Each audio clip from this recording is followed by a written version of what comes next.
আজ করব ফুলকপির ডাঁটা চচ্চড়ি। এই ফুলকপির ডাঁটার চচ্চড়ি আজকে করব। পাতলা পাতলা করে কেটে আজকে এই ফুলকপির ডাঁটার চচ্চড়ি করব। খেতে আমার তো খুবই পছন্দ, ভীষণ প্রিয় খাবার।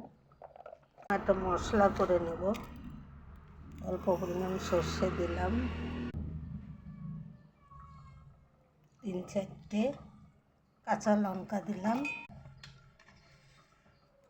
সামান্য একটুখানি নুন দিলাম। এটাকে এবার পিস করে নেব।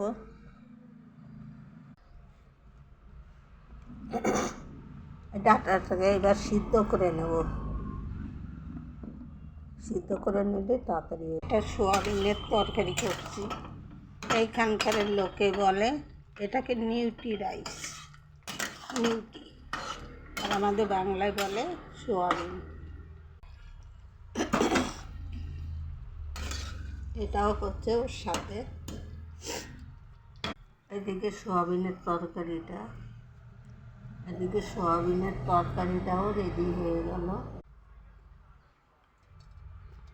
জিরে ফোড়ন দিয়ে দেবো।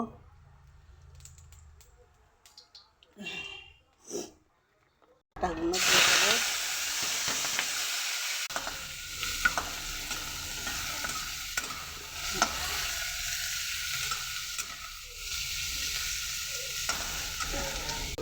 হলুদ দিয়ে দেবো।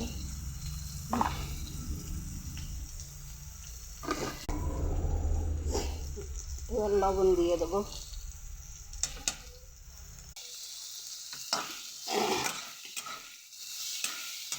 একটু ভাজা ভাজা হয়ে গেলে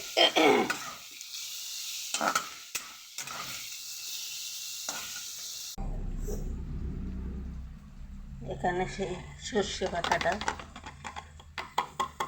এখানকার সর্ষে তো ভালো না, মিক্সার পিস করে সর্ষে বাটা জলটা দিয়ে দেবো।